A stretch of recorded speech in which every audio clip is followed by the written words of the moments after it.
లోతు భార్య తన స్వంత మార్గమును ఎన్నుకొని మరణాన్ని స్నేహించెను. లోతు భార్యను జ్ఞాపకం చేసుకుని హెచ్చరికను పొందవలసిన వారమై ఉన్నాం. ఆదికాండము 19వ అధ్యాయం 15వ వచనం చూసినప్పుడు, తెల్లవారినప్పుడు ఆ దూతలు లోతును త్వరపెట్టి, లెమ్ము, ఈ ఊరి దోషశిక్షలో నశింపకుండా నీ భార్యను ఇక్కడనున్న నీ 2 కుమార్తెలను తీసుకొని రమ్మని చెప్పిరి. అతడు తడవు చేసెను. అప్పుడు అతని మీద యెహోవా కనికరపడుట వలన ఆ మనుషులు అతని చేతిని, అతని భార్య చేతిని, అతని 2 కుమార్తెల చేతులను పట్టుకొని వెలుపలికి తీసుకొని వచ్చి ఆ ఊరి బయట నుంచిరి.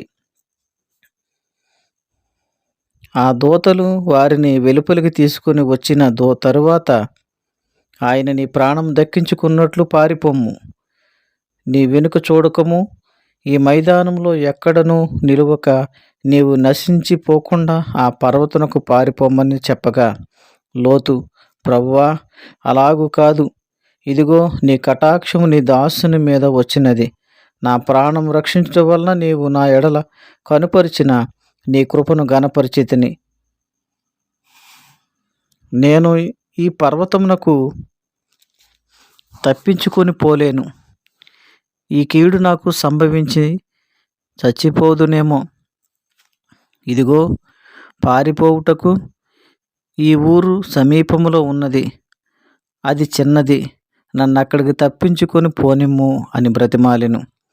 అది చిన్నది గదా, నేను బ్రతుకుదునని చెప్పినప్పుడు ఆయన, ఇదిగో నీవు చెప్పిన ఆ ఊరు నాశనము చేయను.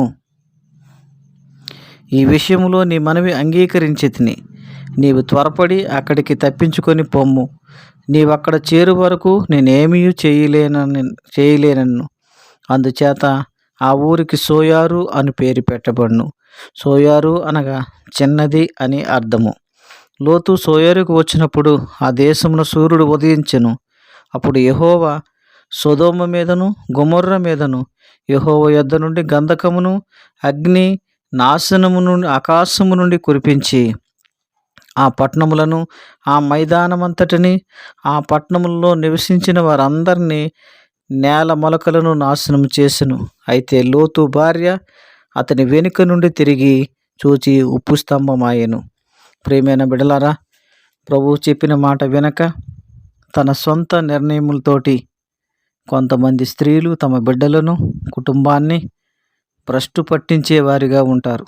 కనుక లోతు భార్య వంటి స్వభావము ఎవరూ కలిగి ఉండకూడదు. ఎందుకంటే లోతు తన సొంత మార్గమును ఎంచుకొని మరణాన్ని స్నేహించెను. లోతు భార్యని జ్ఞాపకం చేసుకుని ఇట్టి హెచ్చరికని మనం పొందవలసిన వారమై ఉన్నాం.